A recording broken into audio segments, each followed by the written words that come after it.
Well, a very warm afternoon, everybody, to CIPFA's latest webinar. We've run a series of webinars in response to COVID, and they've had a really good response. And we thought it would be a great idea to run one on what it's like to be a non-executive director, because in these challenging times, people are really thinking about the future of work and what their career might look like going forward. So we've produced a really great lineup for you today. We have with us Irene Lucas, who, while she's been a neighbourhood name in Sunderland and in public service for a long time, has actually become a bit of a national hero since Hayes Travel bought Thomas Cook not so long ago. She's chair of Hayes Travel. We've also got Rob Whiteman, who is the CEO of CIPFA and has had a long and varied career in both the local authority and central government. We also have Graham Durgan here, who has had a really long career in the corporate sector and has set up the Non-Executive Development Association, the Director Association, which really looks to help people navigate their careers in non-executive directorship. So we're going to look at today what kind of non-executive director roles are right for the right people, what really makes a good board member, what are the challenges, particularly in the face of COVID. And I'm going to let the panelists introduce themselves, because really their careers are so that I wouldn't be able to do them justice. So let's kick off with Irene. Irene, do you want to introduce yourself, please? Yeah, hi everybody. First of all, it's a real pleasure for me to be here, for once supporting CIPFA rather than the other way round, which is pretty much the way it's been for all of my career. And obviously to be able to support the lovely Rob Whiteman. So just to start the way I always start, which is to say that I first started working in local government 44 years ago when I was minus 11. Means that I've been working in local and central government for a very long time now. I've worked in 2 district councils, and as is normally the case in local government, worked my way up to becoming assistant chief executive in Sunderland, and then moved across to become chief executive in South Tyneside Metropolitan Authority at a time of enormous change, and had an absolutely brilliant time working in South Tyneside. I think my passion is for communities and the transformation of communities, and also around regeneration. So I worked there until 2008, and then was asked if I'd be interested in moving across to Whitehall.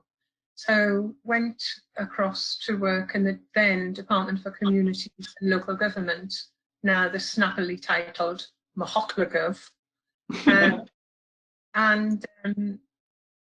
had a brilliant time, a really interesting time. Went into Labour, and then obviously the coalition, and then worked for a little while for the Tory government. So it was really a very, very interesting time to be in Whitehall. And again, my title there was Director General for Local Government and Regeneration. And at the time, it was building up to the Olympic Games, and I had the Queen Elizabeth Park, which was within my remit. But pretty much from being a senior officer in local government, I have spent my time carrying out non-executive roles. And I think it's just hugely important that our sector, public sector, is represented not just on public boards, but on private boards too, because we bring so much around good governance. And I'm going to talk a bit about that later, about just how strongly I feel about the calibre of people in local government and how useful they could be. But the sort of appointments I've held, I went on to the main board of Sport England a long time ago, and had the privilege of working with people like Sue Campbell when we separated out. You probably always remember this. We separated out elite sport, which eventually went to UK sport. And then we separated out school sport, and then we separated out lifelong sport. So previously it had been a confused picture. And it was a very, very exciting time. And I had Trevor Brooking from West Ham, my chair, which was always a delight. And obviously, as a big Sunderland fan, when they used to play football, we used to have a great time. And I had Garth Crooks, who was also on the board. But my passion there was to try and make sure that everybody from every community had the opportunity to participate in sport. And, you know, I always think when I look back on being a non-executive, well, what changed? What did I contribute to? And how did I make a difference when I was there?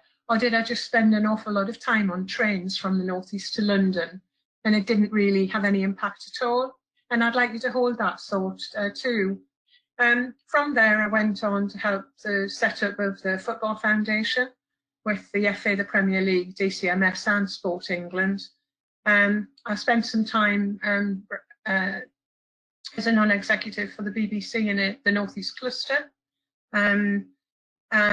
Was on the Academy for Sustainable Communities and have been on the board of a number of voluntary organisations.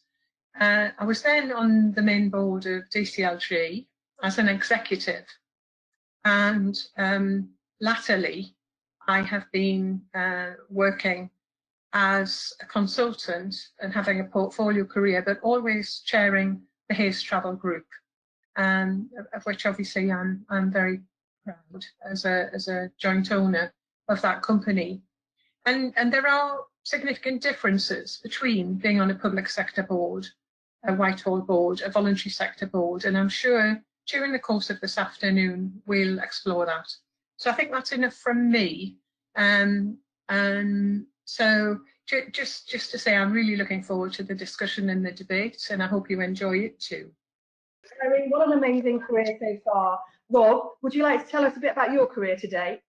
Okay, thanks. Hello, everyone. I'm Rob Whiteman. If any of you can't recognise me, of course, I've gone the other way. Most people are growing a beard. In lockdown, I've decided to shave mine off for the first time in 40 years. I wouldn't say I'm bored in lockdown. It's really nice to see everyone, and I'm looking forward to hearing Irene and Graham this afternoon. We're really thrilled they could both join this webinar, and they're both just brilliant people. So most of all, I'm looking forward to hearing them. I'm on my fourth chief exec role. I've been chief exec of CIPFA for 6 years. My first chief exec role was as chief exec of Barking and Dagenham in London. Irene, you mentioned Trevor Brooking, who of course is a Barking boy, and loads of you from local government will know that when people get the freedom of the borough, it's a very ceremonial occasion, and officers generally keep quiet, and members and everybody from the community speaks. But when we gave Trevor Brooking the freedom of the borough, members were incredibly kind to me, and they let me do the speech in support of his receiving the freedom of the borough. And I'm not an emotional man, but I wore my West Ham scarf and cried throughout. So it was an evening I remember. I then led the Improvement and Development Agency, the IDA. I was a senior civil servant like Irene. I was in Whitehall, and I ran the UK Border Agency. I was responsible for border security and immigration, and now I've been at CIPFA. Throughout my career, I've enjoyed doing NED roles, and we'll talk about how different NED roles are to executive roles. But I've always thought NED roles have made me a better chief exec, actually, because they put a certain discipline into you. And we'll talk about that during the afternoon. Presently, I chair an investment fund in the city, Resi PLC, Residential Secure Income PLC. I generally do an NHS non-executive role as well. I've just stood down as chair of a big STP in East London, and in the past I've been a NED on a number of public and private sector bodies. I was on a government department for quite a long time, Nesta, as well as NHS Trust. So I hope during the afternoon I can weave in some of my experience to complement what we hear from Graham and Irene. Thank you, Gemma. Super, thanks, Rob. Graham, your turn. Thank you, Rob and Irene. I'm very honoured to be here, so thanks for the invitation. My background is that I'm an accountant and an entrepreneur. In fact, I'm the great-grandson on both sides of my family, going back into just about everybody who'd been entrepreneurs forever. So I was kind of predestined. My father just told me, go and qualify as an accountant because you're going to need a safety net, which in fact I only ever used once. The story of my life is one of entrepreneurship. It's one of skiing, which is my great passion. But it's one actually also of my wife telling me on numerous occasions that she married me for life, but not for lunch. And therefore, will I please go away and do something else? So whenever I felt like putting up my feet and retiring or taking life a bit easier, I've been given my marching orders. So I started with a company now called PwC. I did a little bit of investment banking. I got into, I thought that was quite hard work, so I got into running a ski holiday business. And then in the summer, of course, when there's not much skiing, somebody said, would I come and teach at a college? And we ended up taking that college, and with a team of people far more capable than me, that was IPO'd back 35 years ago now. I then got into sales and marketing because I didn't have the experience, and I thought I needed the formal training in that space. So you can see I've got kind of formal training in the accounting world and then in the sales and marketing world. And I did that through buying and then selling a sales and marketing consultancy. I then retired, and my wife told me that that wasn't going to happen. And so I bought a training and publishing business, and we sold that to a listed entity, which also had in it recruitment business and advertising business and public relations businesses. And so those are the kind of the bits of the background. And the recruitment business I found fascinating because I was slightly shocked by the way non-executive director recruitment was done. And I've always believed passionately in diversity in a boardroom, because I think if you have diversity in the boardroom, you have diversity of thought, and therefore you're more likely to have better decisions, provided, and it's a big proviso, provided the board is properly chaired. And chairing, I'm certain, something we'll come back to later this afternoon. So effectively, you know, I've had this entrepreneurial life. I've been very privileged. The core piece of my life, which I haven't quite maybe brought out properly, is that I think everybody needs a purpose, and my purpose was to educate. And so for 30 odd years, I've been involved in educational projects, mostly for profit, some for not for profit, with the objective of trying to help people do what they're capable of doing. And the other thing to help myself do that a bit better was I went and got trained as a coach, which I found a fascinating process. Anyway, Gemma, back to you. Yeah, we really have more than 3 people's career here, I think, in front of us. Really a myriad of experiences. And I just really, I wonder if we can start with you, Irene, to really say, what has motivated you in your portfolio career, and what do you think make a good non-executive board director? You know, compared to chief executive or a public servant, how is your role different, and how do you think you act and serve the community differently? What constitutes a good board member for you? Okay, so the first thing is I agree with Graham that you need diversity on a board, and you need a really complementary blend of skills. And if I can just say at this point that I think people with a financial qualification generally, I do a lot of sifting for board appointments. So last week I was doing the board appointment for the Department for Education, and so I do quite a few different boards. And in the sift, financial candidates have a strength which cuts across a lot of the work. And on every board that I've ever been involved in or chaired, there's always a really strong requirement for good financial skills. And the other issue is that when you go onto a board, you never ever just do the board work, and you never ever do the hours that everybody tells you you will, because you're always asked if you'll chair one thing or another. So, for example, when I went on to Sport England, I chaired the Equality and Diversity panel for 4 years and thoroughly enjoyed that. But I spent 5 times as much of my time chairing the subcommittee that I did the actual in the main board itself. So I think in financial, with people with a financial background, there are always audit and risk committees, remuneration committees, project management committees. So it really, really is a strength, although other skill sets are obviously important too.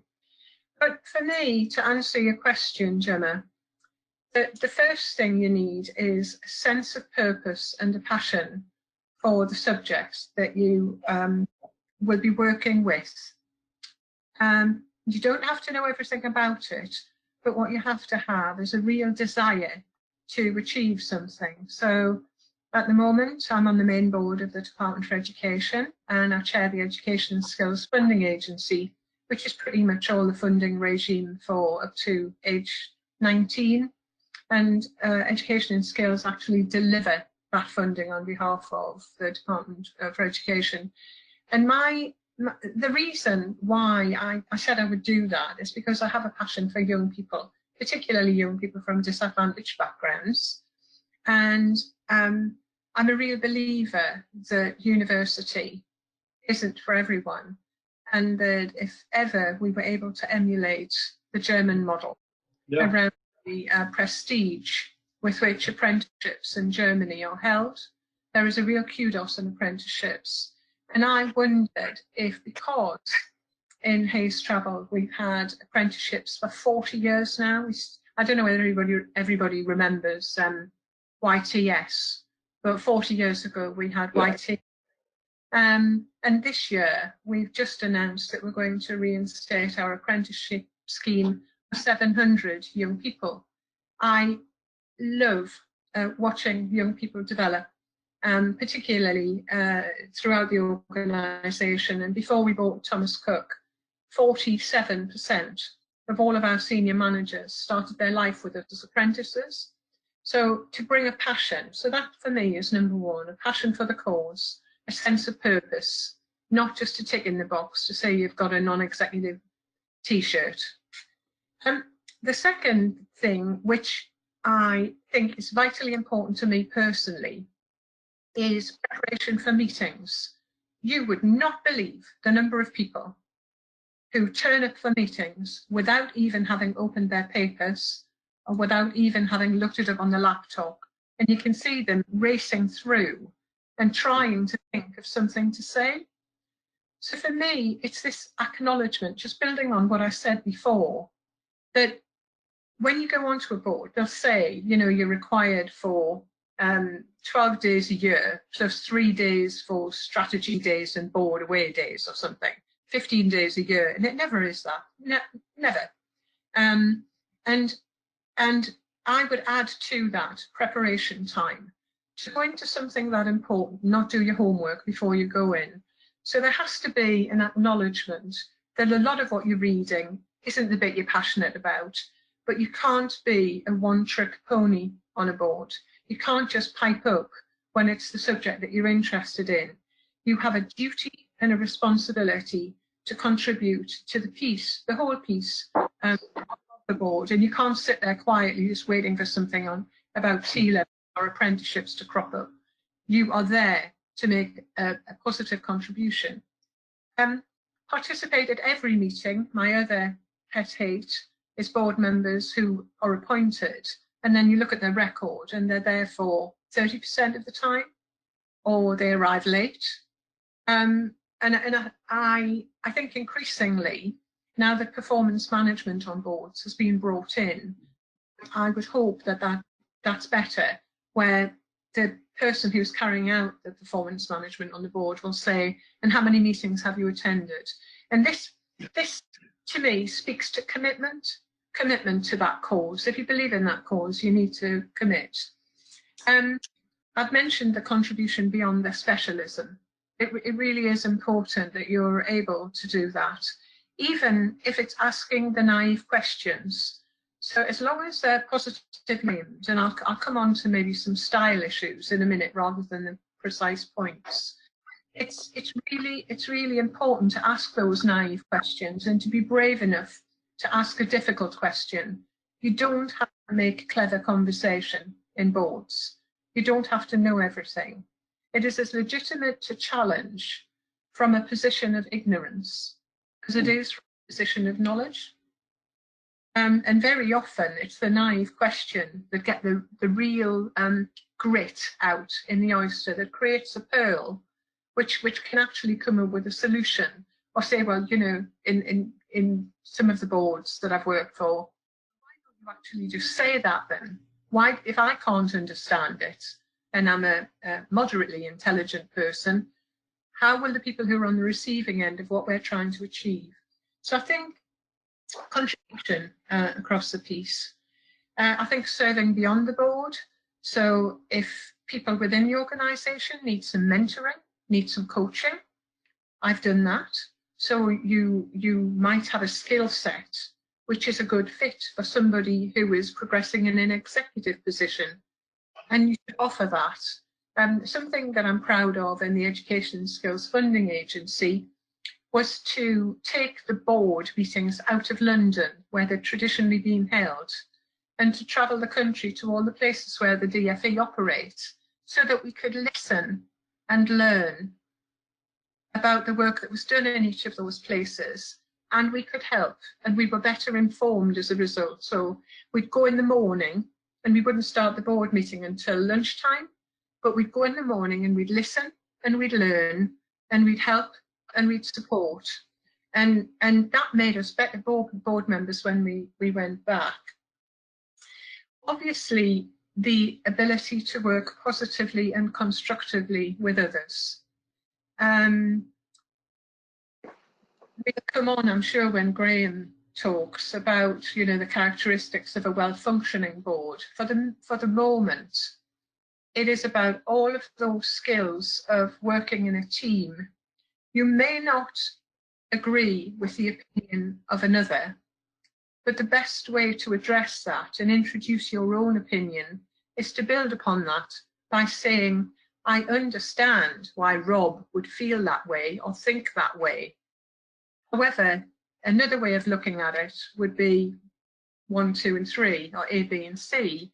And I'd like the board to give consideration not just to what we have before us, but as an alternative to do something else. So, and to hold up here at all times what the objective of the board is, and not go off on a tangent on your own initiative or, you know, for your own pet hobby horses or desires. You are there to contribute to what the overall objective of the board. And you know, when you start working in a board, you're given the priorities and the vision of that organisation. And in my study here, I've still got my induction pack.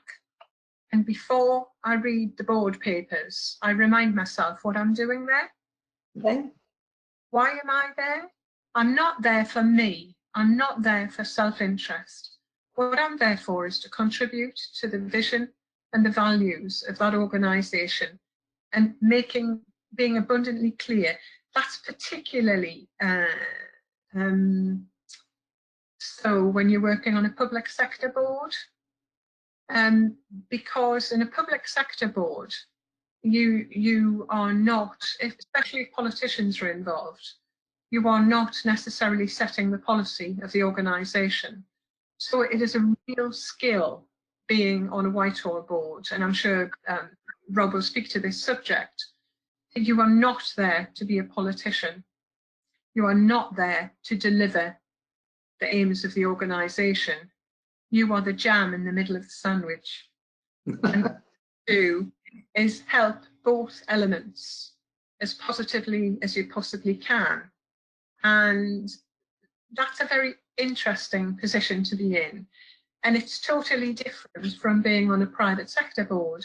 So as you can imagine, in Hayes Travel, on the board, I would be helping, not on my own, I would be helping with other board members to actually set the direction and the policy. So you have to be really careful about the role that you play on different boards, and make sure that you modify and recalibrate your behaviour, so you're not playing in areas where it's inappropriate to do so. You shouldn't go onto a Whitehall board if you want to set the policy. You can contribute to it and you can inform it, but that's just simply not your job. The other thing that I feel strongly is, if you are a person who's new to a board, I always advise, if I'm doing coaching for board appointments, that people are given 2 ears and 1 mouth for a reason.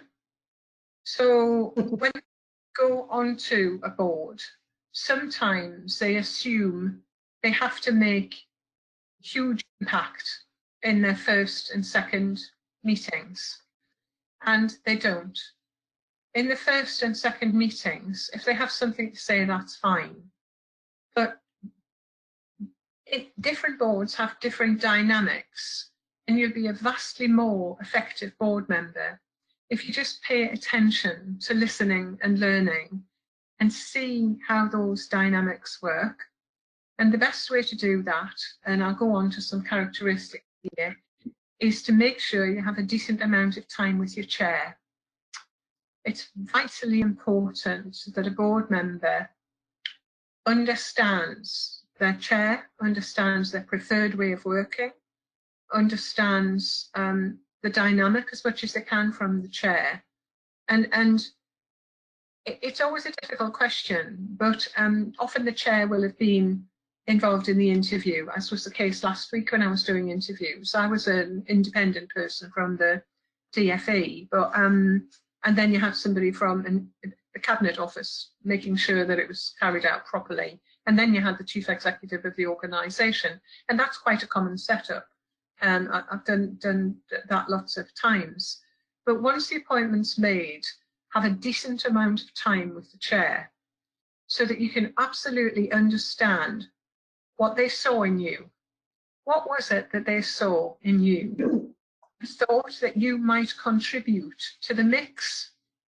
So it might be something like they've got a major project going on and they wanted somebody who'd a background in regeneration and had managed big projects before, or understood funding, but find out what it was that you were good at. And it's also equally important to find out what you're not good at, because none of us are the finished article. And none of us are ever the finished article. So I think probably I've taken up my time. I'm not very good at maths now. I used to be, but I'm not. Thereabouts, Gemma. So for me, support, but don't become institutionalized. As a new member, it's easy to like put your head down and nod and agree with everybody and be perfectly nice to everybody. But that really does not add any value either. And as long as you are positive in your contribution and positive in your challenge, and you hold that thought about what are we here to achieve, I think it's a wonderful opportunity to look at an organisation from a totally different perspective to that which you would gain as being a chief executive or an executive officer in the organisation. And I found it to be a huge privilege. And because I think I've chosen well, that's not true. I made one disastrous, and because I won't, it's like if I pick up a bad book, I have to finish it. I stayed there for 3 years and it felt like a life sentence. But because I would commit to 3 years at the interview, made one bad pick. But if you make a bad pick, it should be joyful. And when you look back on it, you should be able to say, I helped to do that. I supported people to do that. And that meant that the world was a better place for X, Y, and Z. So I would just totally recommend it. And those are my 7 characteristics of a really good board member. That's fantastic, Irene. And I just find it amazing that as such a seasoned non-executive director, you still look at the induction pack to reaffirm why you're there, to remind yourself of your sense of purpose, and not just dive straight into, you know, the meeting notes. I think that's really surprising, and I think really refreshing. And I loved your comments about naive questions as well. And I think, Graham, you've probably spent a lot of your time advising people who are new to the whole non-executive director world about which ones that they should pick, you know, avoiding the stinkers or the disastrous ones that Irene, fortunately, has only had one in her experience. But how do you advise people to embark on a non-executive director career? Where to start and how to actually find a progression that is going to build to a good portfolio career that suits them? It's interesting. My great frustration with non-execs came about when I was chairing a search company's Monday morning meetings, and they go through and they'd have a job from some major investment bank and the fee would be huge, and they'd have another job from an extraordinary employer of thousands and thousands of people and the fee would be huge. And then they come to the non-execs, and in my view, this is really important stuff. And then they get to the non-execs, and I'd start, and they go, "Well, Graham, who were you shooting with?" And I went, "What?" And they went, "Well, you know, we haven't got time to talk it around. There must have been somebody out at the weekend who was good." And I felt rather like, I don't know, it was kind of, in my view, excuse my saying this, but it was rather Prince Andrew type comment. It was completely inappropriate in the circumstances. And I got all sorts of letters from people now saying, but I thought it was wrong. I think corporate governance matters hugely. I think how a company is run and organized, how it's chaired, and I totally agree with what Irene was just saying. People have to have, companies need a core purpose. There needs to be proper preparation for meetings. People coming onto a board need to have some sort of thing running in their mind as to why they're there. And I totally agree the induction program is critical. Right? And if you start going into an induction program, or if people aren't indicating there's even going to be one, then you should think very seriously about whether you want to sit on that board at all. And I always say to people, in the back of your mind, keep 4 things running: strategy, risk, people, and performance. That's what boards are about: strategy, risk, people, performance. Just run them through your mind: strategy, risk, people, performance. Strategy, risk, people, performance. And then once you've got those running in your mind, then what else do you need in a board? You need awareness. So the boards that I chair, or the boards that I'm a member of, I want them, it's really interesting. I always know if I'm going to a really good board, because the first question that people ask themselves when they stop talking about football or cricket or whatever is, what are you reading? It's a really interesting thing. What are you reading? And then because people are always trying to gain knowledge the whole time. So that's another incredible point. So strategy, risk, people, performance, awareness. What else matters? And I'll come back to your question in a sec, Gemma, I haven't forgotten it. Is about chairing. The chairman of the board is absolutely fundamental to the successful failure of the board. It's because the chairman will be instrumental in the composition of the board, as Irene was just saying, and a good chairman will make certain that the board isn't all of one type. It's not everybody I was shooting with at the weekend. It's people from a wide, diverse background, and that's why we set up the Non-Executive Directors Association. We did a quick bit of research and recognized that there was something like 300,000 people who could potentially sit on boards who were not doing so. This was particularly for public boards, but it applies, it's everywhere.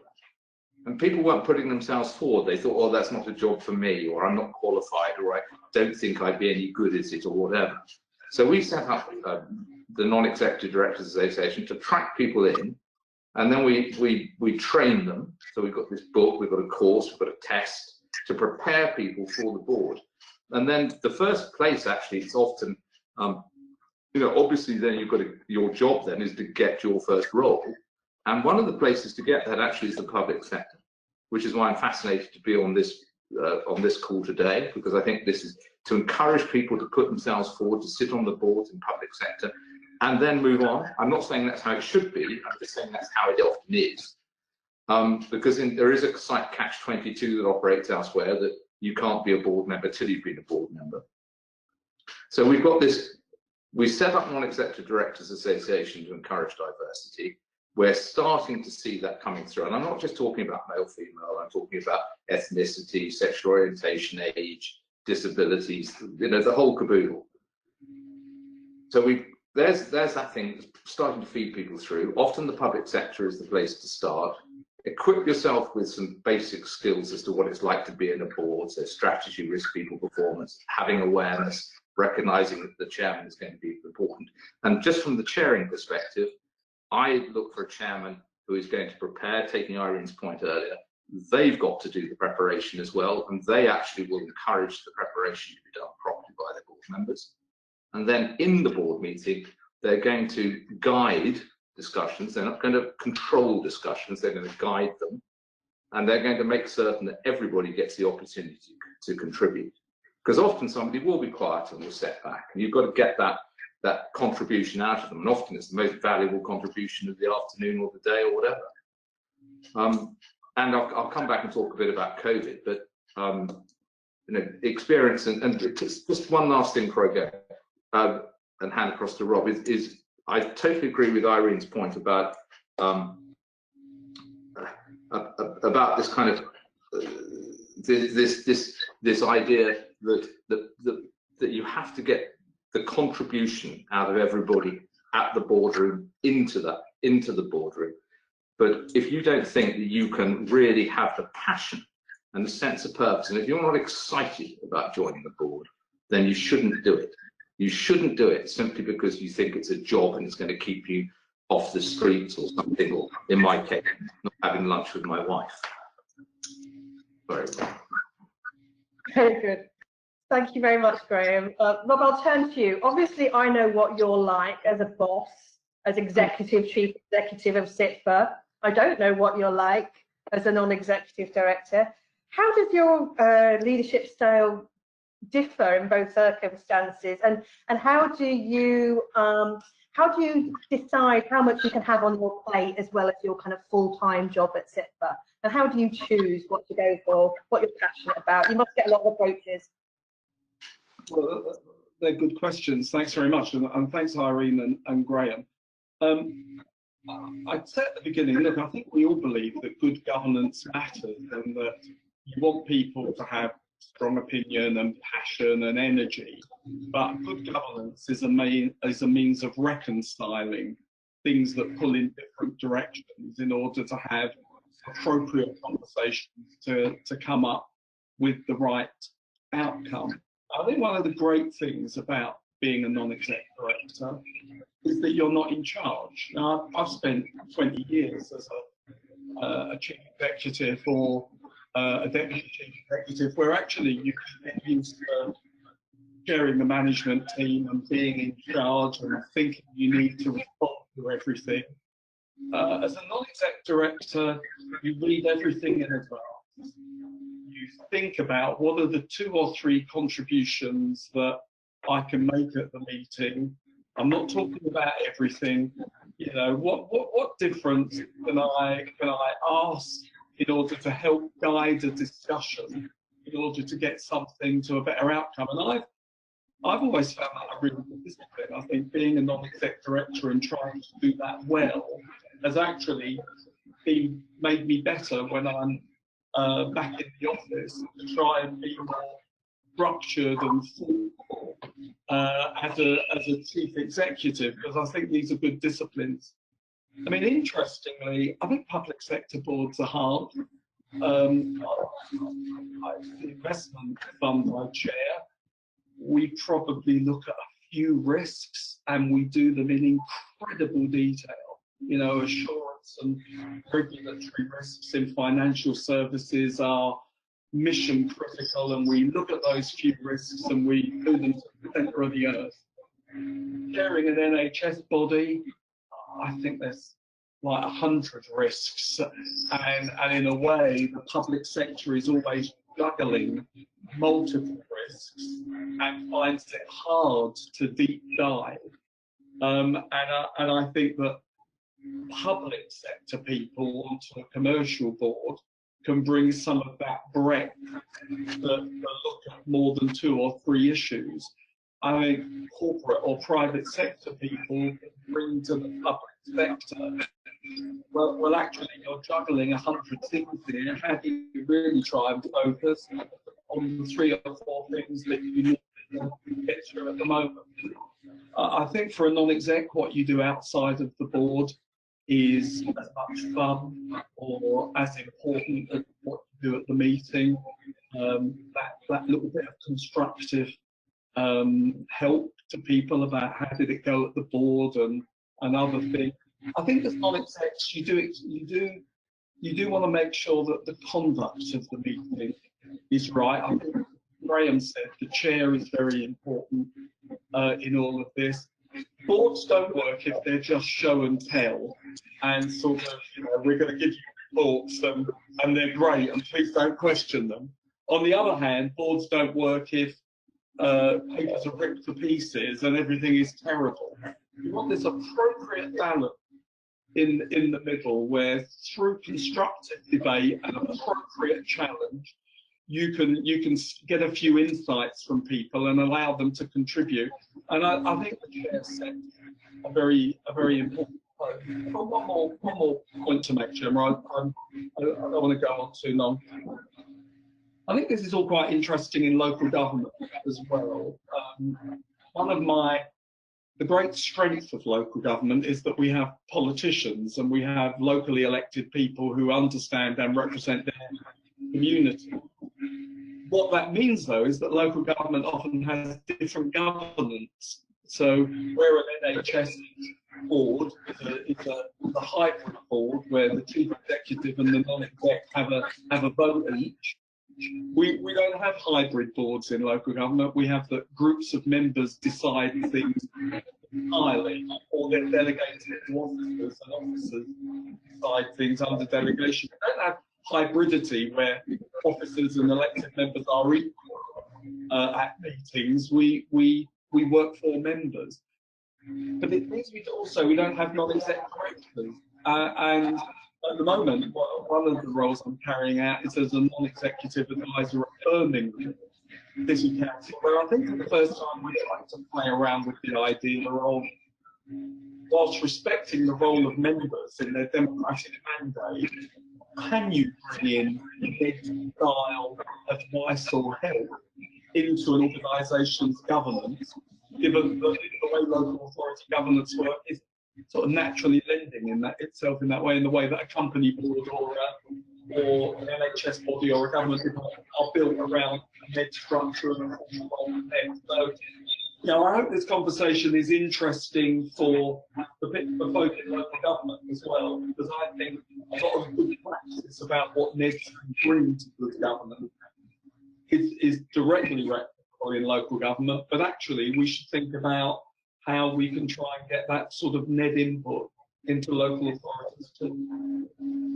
Thanks, Rob. Irene, I'm not going to ask you to name the disastrous board. We're not going to name names here.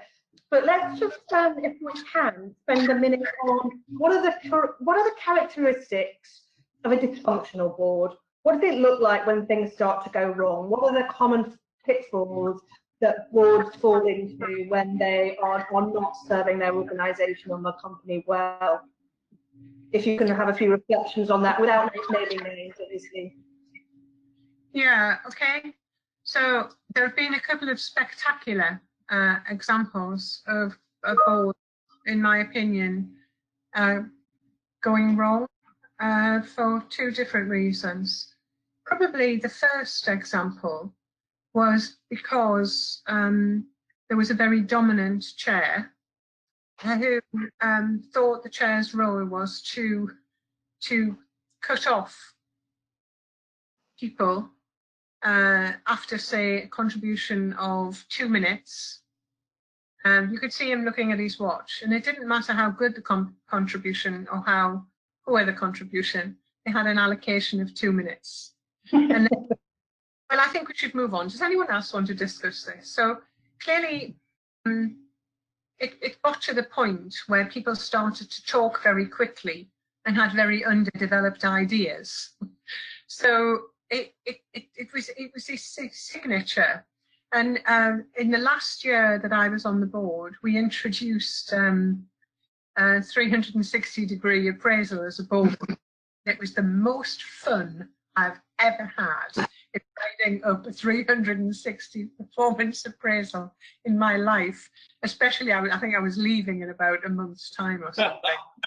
But I think an overly dominant chair is a real, well, that was one of my worst examples. And I loved the subject matter. So all I did was put myself on volunteered for a really fantastic subcommittee and did the things that I was passionate about in the subcommittee. Because it's incredibly difficult, but everybody felt the same. And if you don't have a board appraisal, it's very difficult for that feedback to be received well, unless everybody's doing it consistently, and short of ringing everybody up and suggesting we get in a queue in order to abuse the chair. I couldn't see a way around that one. I think the corollary to that, the best boards that I have been on have been boards of mutual respect, including the chair. So the only way to demonstrate respectful behaviour is to respect each other. And if you have a board who behave in a respectful way, then somebody who's not behaving similarly stands out like a sore thumb. And on the boards I'm on currently, we don't always agree with each other, but we're incredibly respectful. The other key is trust, and the only way you can build trust in a board is by trusting each other. So, for example, in a recent board that I was on, I helped to appoint the chair of the Audit and Risk Committee. And there is little point in appointing a chair of an Audit and Risk Committee and then demanding that you have a pre-meet before every board meeting where you crawl all over all the detail and rehearse everything that they've already gone through. So I think trust in your co-board members takes a little bit of time, but I think sometimes that's why it's nice. I was on Sport England for they asked if I'd stay on for 3 terms. So I was on for nine years when I was on the board of Sport England. And I wasn't very good the first. I was an opinionated little so-and-so 25 years ago. And obviously you learn from your behaviour that it is not constructive.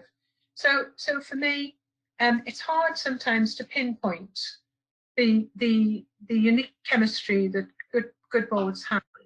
But I would put down to respecting the position of others and respecting each other and trying to build an environment of trust amongst each other. And that's done, by paying tribute, paying tribute to the contribution of others, nicely challenging by saying, I build on what you've said, however have you thought of, in a nice, constructive way. So they're 2 examples from me. So, I've got a question from the floor that I'm just going to throw in from our listeners. There's a question, really, Irene, on the back of your comment and your experience. So if you're a new NED and the chair was driving you potty, and after your first 2 meetings, what do? How do you handle that? You don't wait till you're leaving and give the 365 review. What do you just say? Do you revolt? Do you have a quiet word in his ear or her ear? What would your advice be now that you're kind of seasoned non-exec director? Okay. The first thing that I would do is to spend time with him or her. and present the position as if maybe it's a fault of yours. So you would never go in and say, look, you've got to talking over the top of everybody, you know, because you want to get away to do this or to do that, or you don't like what they're saying.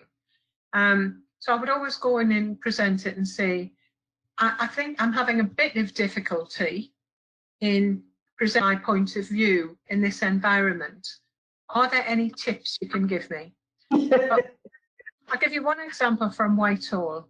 And it was one of the first meetings that I went, and the permanent secretary, Sir Peter Housden, asked if I'd go to attend this meeting, and it was full of testosterone-charged dominant men.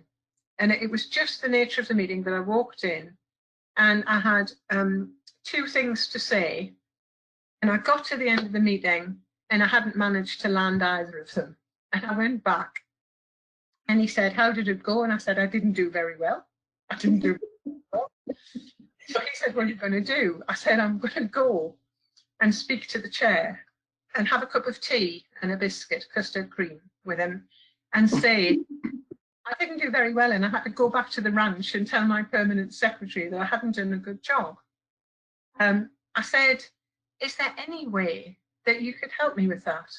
And he said, when you come into the next one, and I was forced to go to the next one. I hadn't made a good job. It was part of my training, and he was lovely, lovely, lovely man. And he said, well, you're going back in again until you get it right. So off you go. So I went and had a cup of tea and a custard cream, and he said, come and have a quiet word on day and just mark the agenda items you want. So went in. It was something like, you know, agenda item 4 and agenda item 6. And we go in and roll, not able to get a word in edgeways. And then suddenly the chair says, Irene, is there anything you would like to add on this point? And they all went. So I made my point. And then, of course, they were back to normal again. Anyway, after about 4 weeks, I was sitting there and I had my 2 or 3 big contributions to make, and it got halfway right through the agenda, and I sat there, and this really senior guy turned around and he said, Irene, do you have anything to add to that? Everybody started picking it up from the behaviour of the chair. Very good. Advice would be, go in with some humility and say, I don't think I'm being as effective as I could be. Do you have any top tips? And that chair will then be vested in your success. I think that's really good advice, Irene. Really good, very crafty, but very efficient advice.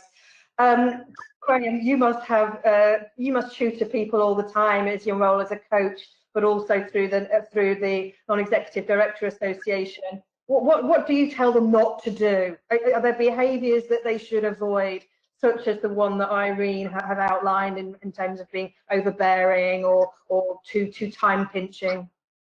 Well, actually, I mean, firstly, I'm not a coach. I just trained as a coach because I thought it would make me slightly more efficient. And to be fair, you know, if you are a chairman or if you're an NED, part of your role, as Irene referred to, and I think Rob mentioned as well, is to mentor. And you mentor both your other board members, but also the executives.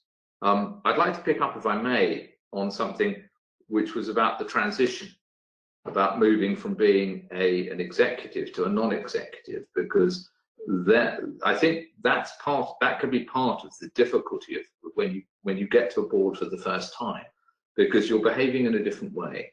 Your role is, you're not there to be the implementer, right? You're there perhaps to challenge some of the implementation that's gone on, but just go back to the strategy, risk, people, performance. You know, are they working properly?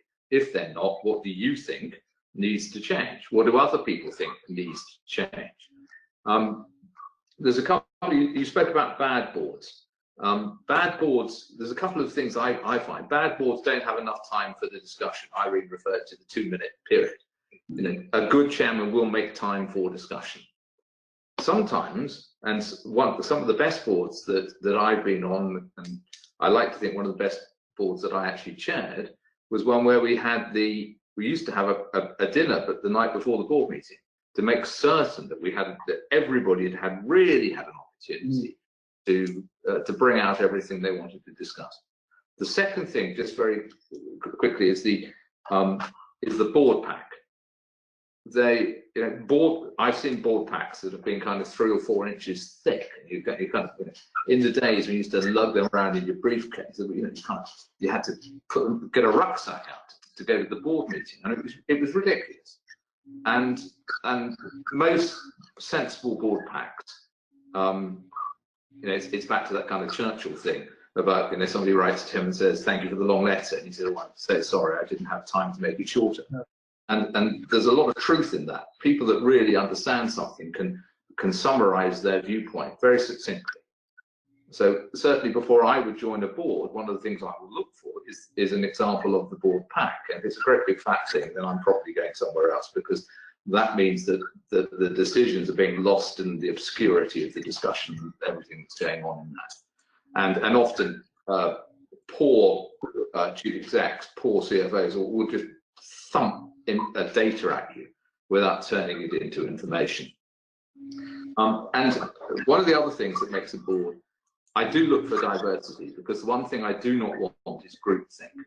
I don't want everybody to go, "Oh yeah, that's a good idea." If everybody's going through everything that's a good idea, then it probably isn't. Something somewhere probably needs to be challenged. That's very interesting. I've got 3 points from the audience that relate directly to what you've just been saying, Graham. The first is really around the transition from exec to non-exec. And we've got one question that says, do you think it's actually feasible to get onto the ladder of being an NED if you haven't been a director in your organisation? Yes, I do. And in fact, there's a very, very well-known electrical supply business which was sold for a huge sum of money. And I was involved in helping the chairman put together the composition of the board. And we brought into that board people who had skills that I thought would be useful and had viewpoints that I thought would be different. So, for example, it was relying a lot upon online sales, but had nobody at the board who really understood tech. So we brought on a 32-year-old young woman who was brilliant at technology. She came from that sort of background. She transformed the thinking at that board. And I said, the chairman said, "We don't you think a bit young?" I said, no, absolutely. You look at the profile of your customers, and then you look at how you're going to deliver to these customers, and you definitely need that. So I certainly don't. My personal view is that a very large number of people could sit on boards who have not been directors of companies. Okay, it's easier, I think, to be on a board. If it's certainly easier if you've been a director, if you've seen how boards behave. But is it mandatory? No. What is mandatory, I think, is that before you get there, you do just have a little bit of knowledge about how it's going to work. You do actually get some advice of what's going to happen, and you do actually. And I'm sorry, Irene, I'll shut up in a second. And you do, and you understand also, I would say, your legal duties as a director. People forget about this. There are some responsibilities you have legally, and you should know what they are. And that's why the NED stuff is all about that. Sorry, Irene, you wanted to say something. I just wanted to add something to that which you've said. I totally agree that you don't have to wait to be a director in order to apply for a board. The only thing I would add to what Graham has said is be careful in your first choice of boards. And it is better to get a small board, a small, perhaps local board, which demonstrates your passion and commitment and purpose. So it's like stepping stones. So if you were to cut your teeth in a local board, perhaps a school, perhaps a voluntary organisation, perhaps something small, a local community centre that needs somebody, anything that you can write on your CV which demonstrates that you have committed to that purpose before, And then generally when I'm looking at CVs for board members, do you like to see progression? I mean, occasionally, you know, you have spectacular FTSE 100 board members who've got really disparate careers. And I sometimes question that. So I like to see that there's some constancy, even if they've developed into a slightly different sphere and gone off. But I think cutting your teeth somewhere where you can build up your confidence and learn your board skills from a more junior position is really, really helpful. And all those boards are crying out for people. So if you look at it as a training and development opportunity, if you think, I want to do a good, big non-exec role in 5 years' time, think, what might I do to make me more fit for purpose? That's really interesting. And we've got a cluster of questions now that really build on that, really looking at diversity and inclusiveness. So one participant is challenging us about the word chairman, and a quick fire reaction to that and how we should adapt to that. Another around becoming a non-exec with childcare responsibilities, and is there always a dinner before and a dinner the lunch that afternoon?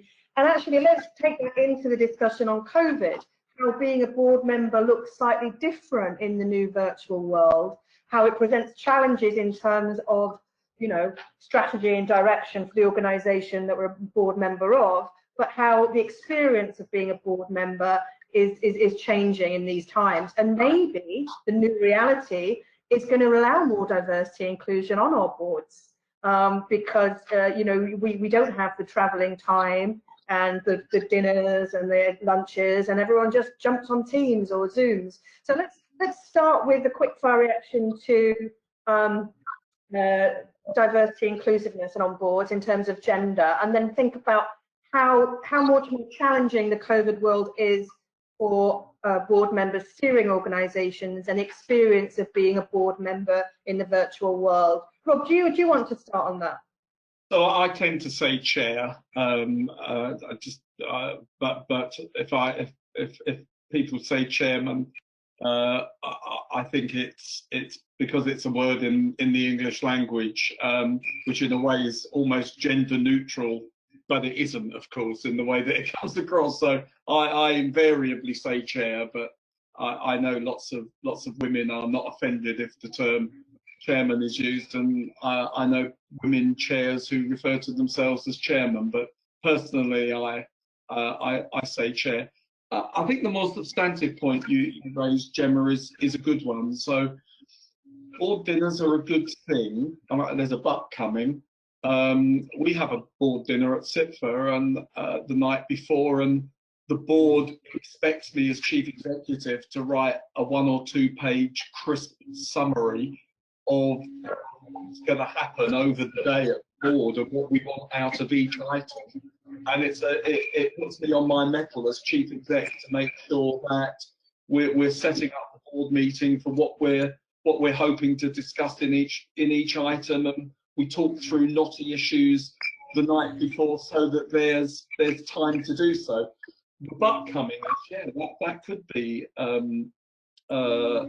sort of excluding people who can't do that. And I think we are now clearly moving into an era where when COVID is over, we're probably going to stay working this way anyway, and we've got to learn to network and have those very formal discussions and chew the cud without it being over a dinner or a breakfast or a physical meeting.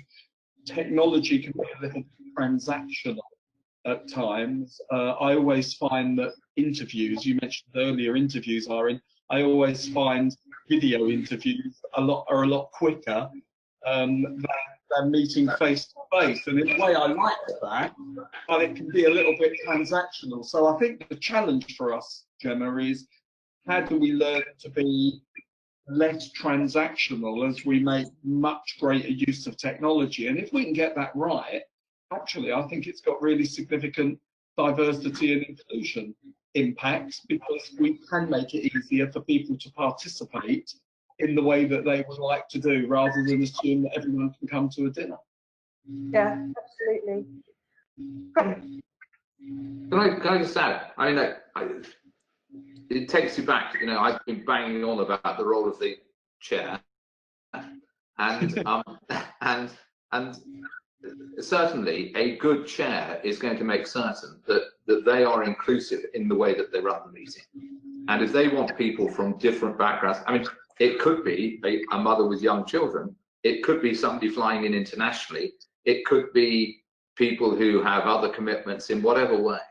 And part of your role as the chairman is to make certain that you're running the board so that everybody can contribute in the most positive way. And therefore, it doesn't have to be a dinner the night before. It doesn't have to be lunch afterwards. They're just the traditional ways that it has happened, and the ways that people have done things. I totally agree with Rob that the use of this video conferencing facility or facilities is going to continue afterwards. I also think that there still is the need. I think there still is a need, though, to go and press the flesh. And I think we're going to move to a blended scenario. I mean, I was just having the debate last night, actually. I'm supposed to be at a board meeting in Munich in a week's time, and I was having the debate as to whether I'm going to go or whether we're going to use video conferencing. I've decided I'm going. And why am I going to go? And the answer is, the other thing is back to my awareness points, Gemma. You know, I've been looking at things through a UK perspective. Yeah. Right? Germany is back at work, right? And therefore they're having a board meeting and everybody's going to be in the room. Okay, it's a big room, they're going to be socially separated. And therefore, you know, one has to, when working, the involvement of the UK and the involvement of us as part of the world is a very important part of what we all do. And it's part of awareness. And part of my awareness is actually also to go to the meetings, or to talk to people outside the meetings, and to pick up all sorts of other things. I mean, if Irene doesn't mind me mentioning it, for example, we learned before we were coming on this call that Irene collects buttons. I mean, that's a fabulous thing. Behind. Look, you can see them. They're on the wall behind her. Now, this is all part of understanding how your other board members operate and work, and how, as a chairman, you get the best out of people, or as a member, you work most closely with everybody around you. To go back to Irene's point, you're a team, and it's important that you work as a team and you invest the time into that happening. Well, you know, I'm afraid that I've just been told that Irene's got to leave us, so we'll just continue the conversation up until past, but we'll let Irene go. On that last point, Graham, when we were promoting this session on social media, on Twitter, one of your ex-colleagues, Irene, a guy called Peter Sullivan, says, "I remember with affection her personal catchphrase whenever she was doing presentations to us at South Tyneside, and it was, 'None of us are as smart as all of us.'" Right. Well remembered, and thank you very much for the plug. Can I just say one thing about this way of doing board meetings? If we continued with even half of the board meetings being on platforms such as this, it would improve geographic representation in London boards beyond belief, because lots of mothers cannot afford a 4-hour train journey, then a 10.5-hour, 4-hour board meeting, and then a 3-hour journey. It will transform the geographic representation on boards. And I think from a mentoring point of view, it works better than actually tagging it onto a meeting at the beginning or the end of, which is what I used to do if I was in a meeting in London or Birmingham. I'd say, why don't we meet up for a coffee an hour and a half before the board? But what that does is extend your day, especially if you're traveling. So, I mean, I'm a real fan of technology. Can I just apologise and say I've thoroughly enjoyed listening to you, Graham. Lovely to hear from you and to see you again, Rob. Beautifully chaired, Gemma. I would just say, go on the public appointments website, look for the great opportunities that exist out there, because people are crying out for great board members. And I'm sure amongst the people who are listening to us, there will be some absolutely fabulous board members. So take care, everyone. I'll disappear now. Thank you for your time and advice, Irene. Thank you. Great. So sorry to lose Irene, but let's just continue the conversation until past, because I don't think we're running out of things to say or questions by any means. I think in the final 10 minutes or so, we did build this session as being an NED, non-executive director, in the light of COVID. So let's spend a few minutes thinking about what the additional pressures might be for a board member living in the aftermath of COVID.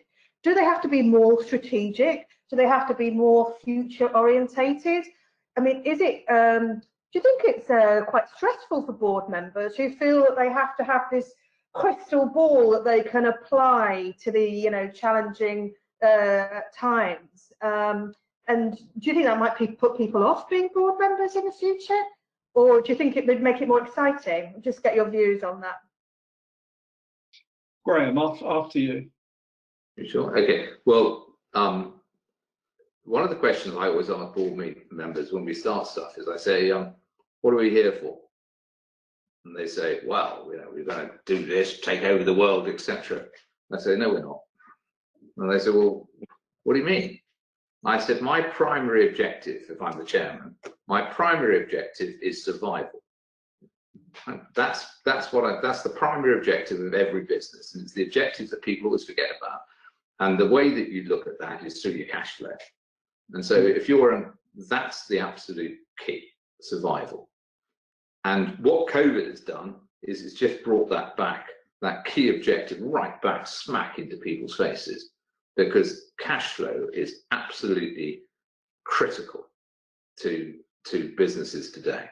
And my personal view is, my awareness was that I was taking steps back in January, February to before this COVID, I'd heard about it. I have China exposure. I have office, for example, in Beijing, and I was picking up that this thing might be more serious than everybody was saying it was. I was in Canada in early February, and people were saying, "Oh, why are we even talking about it? It's just like the flu, minor flu. Who cares?" And I was saying, "No, this is going to be much more serious." And they were going, "No, you don't know what you're talking about." And I started thinking, then you question yourself and say, well, as a board member, I'm steering this company. I've got people's livelihoods at stake. I've got clients I've got to look after. I've got a whole range of stakeholders. Am I wrong or am I right? Because then you get the board together and you start to make decisions, which are tough decisions. Before the government was announcing furlough schemes, we were looking at our cash flow and thinking, can we afford people? And it's really hard. It's the most ghastly thing you have to do as somebody running any business, is to think about the number of people you're working with, and do some people have to go in order that the remaining people and the business can stay alive. So survival and cash is absolutely fundamental. I would say one other thing before handing across to Rob, and none of this is nice stuff. This is really horrible, vicious stuff. Personally, it's two things. One, what do I think is going to happen? I think we're going into the worst recession this country's ever known, and I think we've scratched the surface so far, and it's going to get very, very nasty. That's kind of one of the things I think I'll kind of stop there and hand over to Rob, and then maybe pick up on the other thing I was going to say later. Thank you, Graham. I'll just introduce a supplementary question from the audience, Rob. With public bodies becoming under such pressure at the moment, do you think it's incumbent on board members to kind of get a bit more stuck in than they normally would do?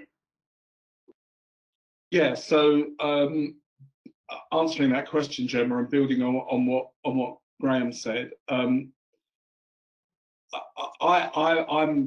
pretty worried about where the economy will go. I don't think this is only going to be a recession. I think it probably is going to be a depression, and the worst economic impact for 100 years. I hope I'm wrong. I think we need a bit of luck. I think if we're lucky, we come out of this with a terrible recession, and that's sort of the best case scenario. But if we don't get a bit of luck with effective therapies or a vaccine, then actually we're into a really bad place. The old adage that turnover is vanity, margin is sanity, and cash is king is absolutely true. I think for survival, company boards are really having to look at cash. If I use CIPFA as an example, we're trading quite well at the moment, and we're going to have a good year. But actually, in terms of cash flow planning, what if a third of or a half of our turnover or work suddenly disappeared? Have we got enough cash to get through that? Have we got enough cash to restructure, to make redundancies if we had to? I mean, I'm not saying this is going to happen, but I think the board is asking us questions quite rightly about, actually, will you have enough cash for the worst case scenario? Because we're going to have to plan for these things. So I think boards are going to have to, what non-executive directors can bring, Gemma, is that little bit of sitting back and saying, are you modelling for all scenarios? Are you modelling for if things are bad, if things are even worse, if things take us into the dark ages, how do you survive? And I think Graham's sort of, the first duty is to survive is the right one. And I think non-execs bring a huge amount of, calm, asking the right questions to support the executive, who are going to be knee deep in stuff. On public sector boards, I think there's a real challenge of operational versus strategic. So if you think of people who are non-executives in health at the moment, on the one hand, how do you make sure that the health system doesn't fall over during a second wave in the winter, which may be worse than the first wave? Are the Nightingales sufficient? Is there enough ICU capacity? What's happening? Yeah. But on the other hand, we can see that there are probably 3 health crises to deal with. There's the second wave. There's people who haven't been tested for other conditions who sadly are going to get ill. And clearly there's research emerging on the significant effects of COVID on people's long-term health and the other conditions it causes. So in a way, if you're a non-exec in the NHS at the moment, you're trying to help the executive to focus on not falling over. On the other hand, sooner or later, the hospital is going to be dealing with these health crises that follow where we are at the moment. Knee deep, to answer your question, is you've got to be careful. You've got to be aware of what's happening to real patients or real customers or real users. As a hospital NED, I always quite like the patient story at the beginning, where the customer services team will pick somebody who's had a difficult experience and get them to recant their story to the board. And board members are encouraged to visit wards, visit A&E to understand what's happening. You shouldn't get so knee deep though, Gemma, that you lose that little bit of perspective and you sort of think you're running the place all of a sudden, and you create more work for people by turning up. Your job as a non-exec is to make sure there's appropriate governance, that there are good papers, there's good options, that the strategic and the operational are achieving the right balance, that there's good relationships, that there's good challenge, there's good support where it's needed.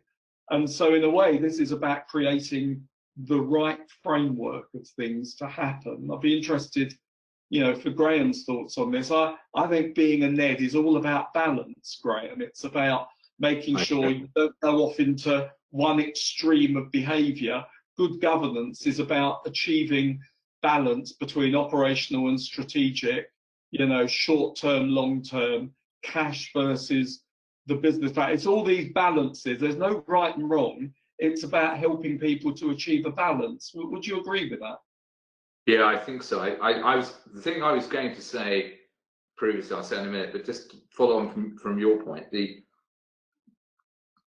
there's a danger as a non-exec that you get too involved in the business, and therefore you lose that dispassionate view.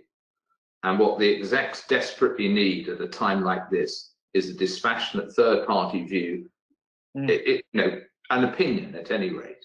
And it might be that, and all non-execs that I know at the moment are spending far more time with the businesses that they're involved in, which is one of the reasons why you mustn't be overboarded. And you mustn't have too many roles, because you simply, at a time like this, it's where you are needed by every single board that you're on. And each team that you're a member of will need you in a slightly different way. And if you're on too many of those teams, you'll be pulled apart and you won't be of any use to any of them. So it's important that you keep your clarity and you keep your I'm not saying, when I say dispassionate view, I don't mean that you're dispassionate about the underlying business and that sort of thing. You will clearly have feelings, but your advice is best. You have the awareness, you have the experience perhaps of having been through maybe not a depression, but certainly a couple of recessions previously. Other people will be bringing other things that they can use to help. Maybe you've got somebody who can add some tech solutions that can speed the process up and make a life slightly, and they'll be making suggestions. Everybody will be trying to help the execs deliver in the most appropriate and efficient way. The thing I was going to say as well, just in the background, is just an awareness that there will be the opportunity for some boards to use what I call the COVID excuse. There will be some chairman who will be saying, oh my goodness, I'm not prepared for this. And I should have made these decisions earlier, and now I'm going to make those difficult decisions. So this actually is chickens coming home to roost moment, where people are going to will be forced to make decisions, and they'll use COVID as the excuse. Frankly, many of those decisions should have been made years ago. So there will be an efficiency in the business that will come about as a result. What do you think, Rob? Yeah, I think that. I think that public and private sector organisations have got a sense of clearing the decks, really, in terms of this is going to be such a big issue to deal with. Get the stuff out the way that maybe has been kicking around for a while that should have been dealt with, in order that you can be fully focused on what are the strategic issues we have to deal with, what are the investments we have to make, how do we make ourselves more resilient, how do we make sure we're agile and can respond. So I get a great sense that public and private sector organisations are doing what you've just said. I think they're clearing the decks, because they're conscious that you can't afford to have any baggage and stuff that hasn't been dealt with before. Versus, it's a bit early to tell. I mean, lots of organisations I talk to are thinking, do we still need our offices? What's going to happen? And it's just, people don't quite know yet what patterns of work are going to be, what customers will want. So I think people reflect there's some things they can't possibly know the answer to yet. But on the other hand, people want to clear the decks. Yeah. Well, I think that's a really good point to end on. I mean, apart from the final point, which is just letting people know how CIPFA and the Non-Executive Director Association are working together more broadly. This isn't our kind of first encounter. We do deliver some joint training, so please do go and have a look at the respective websites if you would like to know more. Please do share this video when it's on YouTube in a few days with friends, or watch again, and keep an eye on our future series of webinars. Join us again, please. If you do have any ideas for webinars, send them in. We're all ears. We're committed to this series of free webinars to see us all through the lockdown. So if you do have any ideas, please send them through. Thank you very much for Graham's time, for Rob's time, for all of your time this afternoon to have some late lunchtime wisdom. And please do join us again for future webcasts.